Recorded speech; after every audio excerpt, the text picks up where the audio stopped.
بسم الله الرحمن الرحيم الحمد لله والصلاة والسلام على رسول الله وعلى آله وصحبه وسلم تسليما كثيرا مزيدا إلى يوم الدين. أما بعد. May Allah accept your fast and qiyam. Ibn Abi Dunya narrated that Mujahid said in one chain, and also Ibn Abi Dunya narrated that Malik ibn Dinar said it. So it's said by both of them. Actually, this statement is said by more than those two. With slight variations, you're going to find that Hasan al-Basri said it and Abu Bakr al-Muzani and others said it. The statement is, not a day passes by which does not say, O son of Adam, I have come to you today and I will never return until the judgment day. So be careful of what you do during my stay. When that day passes and leaves and it's done with, it's folded up and sealed, never to be reopened again by anyone until Allah reopens it on the judgment day. In another statement, Al-Hasan al-Basri compared the days like guests. He said, the days say, O son of Adam, I'm your guest. And guests always leave thinking or vilifying you. They either say it's generous or cheap, speak good or bad. And likewise, the days and the nights are just like that. Meaning they will either testify for you or against you. Understand that the night and day are like two treasures. They're like two treasure chests. Be careful what you do with them. Be careful how you spend them. Take care of them like you would take care of a treasure. It's as if you're made up of time. Time is your capital and investment. Time is days, and days are your life. And life is like a road. It will either take you to Jannah or to Jahannam. Wal-'iyadhu billah.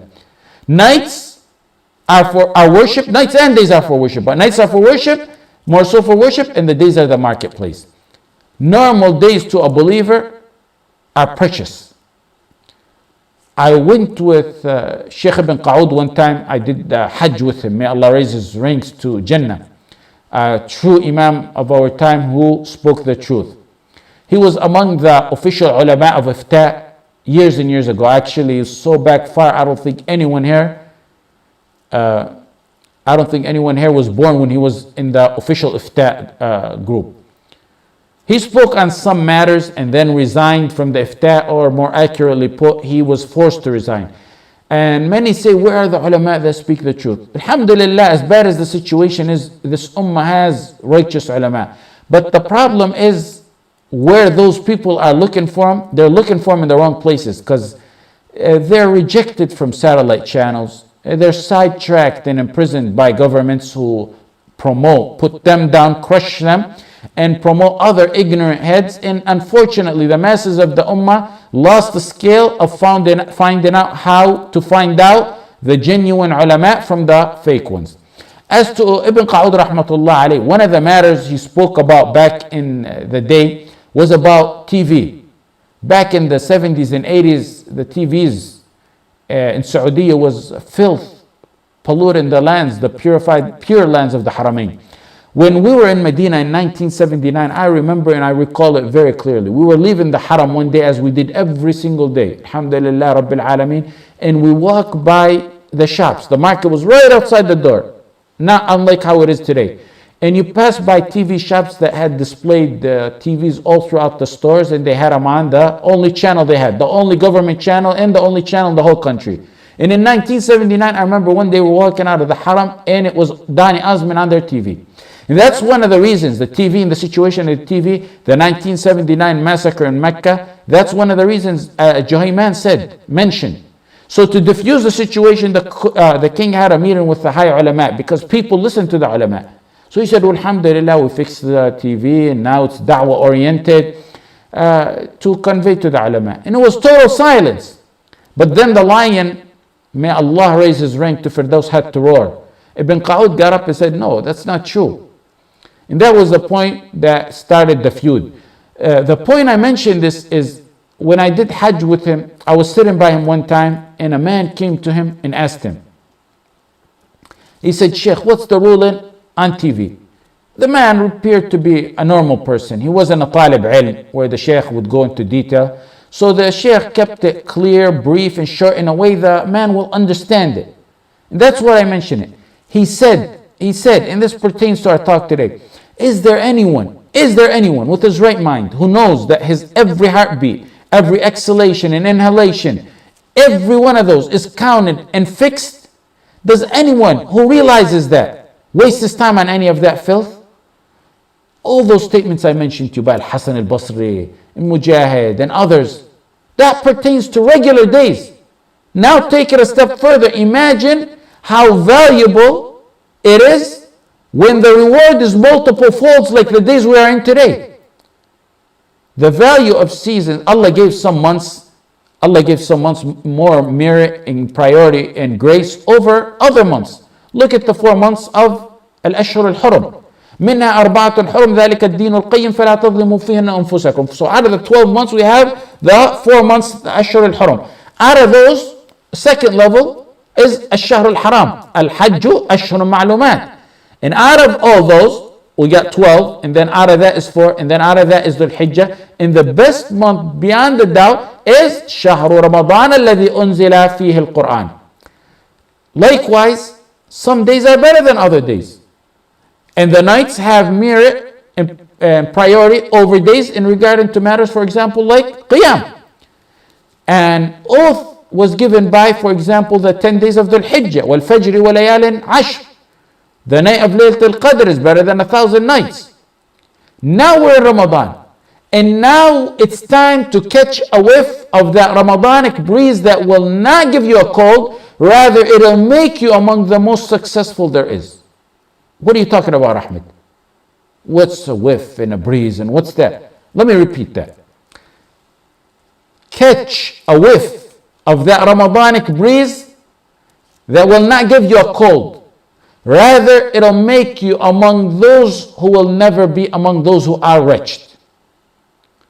You know how there's a saying, when one is in a room temperature, especially in our cold weather here, and their hair is wet, or they're sweating in the gym, don't go outside because you're going to catch a cold, or you're going to catch your death of cold. The Prophet ﷺ in a hadith compared the blessed days in general, like that of Ramadan or the Hijjah or the first 10 days of the Hijjah, like a breeze, like a whiff. It's a whiff, like catching a whiff of perfume. Smell it. When a whiff of perfume, smell it while it lasts, because it's soon going to go away. It's a breeze, like a cold breeze passing by you. Within seconds, it's going to leave. That cold breeze, the wind. This is not going to give you a cold or death. It's going to make you among the happiest there ever was. And it's going to make you among those who will never be wretched, because the Prophet ﷺ said in authentic hadith in Tabarani, on the authority of Muhammad ibn Maslama, that the Prophet ﷺ said, إِنَّ لِلَّهِ فِي أَيَّامِ الدَّهْرِ نَفَحَاتٍ. Nafhat means breezes, whiffs. فَتَعَرَّضُوا لَهَا. Subject yourself. Throw yourself at the wind. Extend your arms at the wind. فَلَعَلَّ أَحَدَكُمْ أَن تُصِيبَهُ نَفْحَةً فَلَا يَشْقَى بَعْدَهَا أَبَدًا. He will never be among the rich if he catches one of those whiffs. That's in days where the multiple folds of ajr, like that which we are in today, like Ramadan and Dhul Hijjah and Laylat al-Qadr. A man was once in a funeral procession, and the man, a righteous wise man, asked the other next to him, he said, this man that's dead, if he comes back to life, would you think he would do good and better? Or what do you think he would do? So the other man said, of course, there's no doubt about it, he'd come back and do better. And at least he'd probably wish to wake up and do 2 rak'ahs and then die again. So the first one who asked said, if it's not him, let it be us. Meaning, let that be a lesson to us. When you're overcome with laziness and habits that deter from ibadah, or the devils of humans, shayateen al-insi wal-jinn, that they become a barrier from catching that breeze, then resist and revolt against it. We have a solution to every matter in our deen. Our Prophet ﷺ didn't leave us barbarians. Each one of the solutions to these, laziness, boredom, devils of the shayateen, of the ins, each one you could talk about for halaqat. Did you know, for example, that the Prophet ﷺ, when he used to get up and pray qiyam al-tahajjud at night, he would start off with 2 rak'ahs, 2 preparatory rak'ahs, prep rak'ahs. When you work out, they tell you stretch out. When you want to weight lift, when you want to jog, because you're going to pull a muscle. Likewise, you don't want to pull a heart or a soul muscle. The nafs struggles at times to do these ordains, and we struggle to do the nawafil, the extras. You overcome boredom, laziness, by knowing the rewards for all that. Learning of the life of the Salaf and examples of the life of Salaf. Having righteous friends to compete with and remind each other. Knowing that the opportunity on this life is very short. Al-Hasan al-Basri said, whoever wants to compete with you on matters of the deen, go for it. Take the challenge.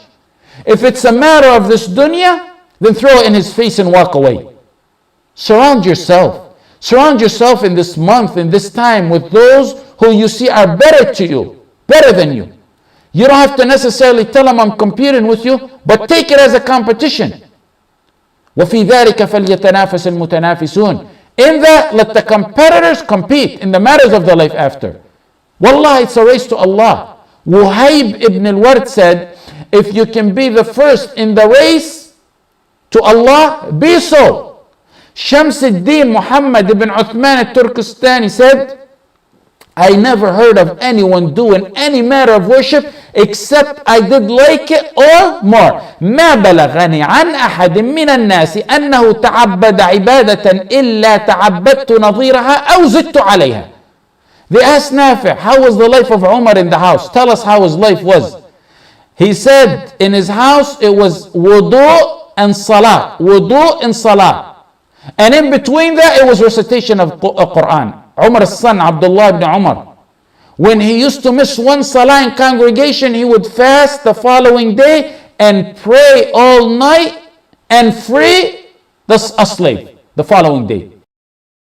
Did you hear that? If he missed the salah in congregation, if he missed it, and you know Ibn Umar, he had to miss it for a legitimate excuse. These are supreme people, people who have supreme goals and hold themselves to a high standard. I want to mention more on the examples of the Salaf, but we've been going overboard in the talks. So inshallah tomorrow or another halaqah I'll mention more of the examples of the Salaf and what they said on this matter. But the point to take away in your pouch today is to understand and comprehend what I advise you. And Allah is my witness, I need this before anyone else. I'm only reminding myself, speaking out loud. That's all I'm doing in reality. Time is more precious than gold and wealth. Some of the Salaf were more generous in their wealth than they were with their time. We have an entire surah wal-asr. Time to cherish time. That's in normal days. We're talking normal days. So imagine that it's blessed days like these days where a deed is worth between not 10 to 700. The Prophet ﷺ said these are worth folds of 10 to 700 except Siyam. You think it means except Siyam 9? It means inshallah over 700. Whatever interferes in taking you off the course of ibadah, Islam left us a solution how to deal with it. Warm up for ibadah. Remember death, it'll kill boredom. Listen to snippets of the life of the Salaf and those we mentioned. It will overcome laziness. Everything. Islam left you a solution on everything. Last year, Ramadan, it was the year of 1433 Hijrah. Today, it's 1434. Time flies like an arrow. And before you know it, it's going to be 1435. That's if we reach it. And before you know it, we're all going to be in alim al-ghayb.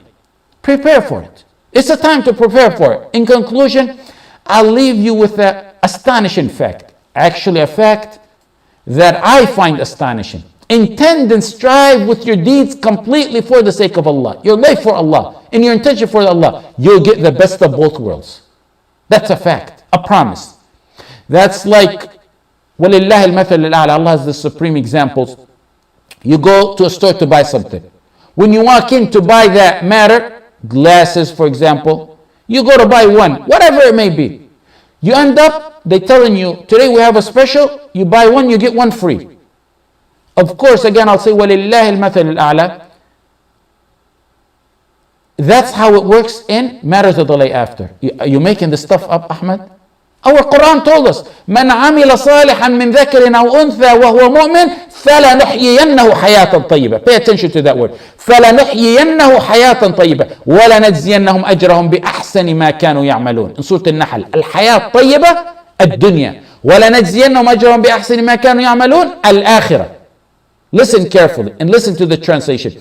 Whoever does deeds rightfully, male or female, while he or she is a true believer, verily they will have a good life. Hayatan tayyiba, good life, this life. It means provisions in this life. It means contentment in this life. It means matters of this life. Does it stop there? No. وَلَنَجْزِيَنَّهُمْ أَجْرَهُمْ.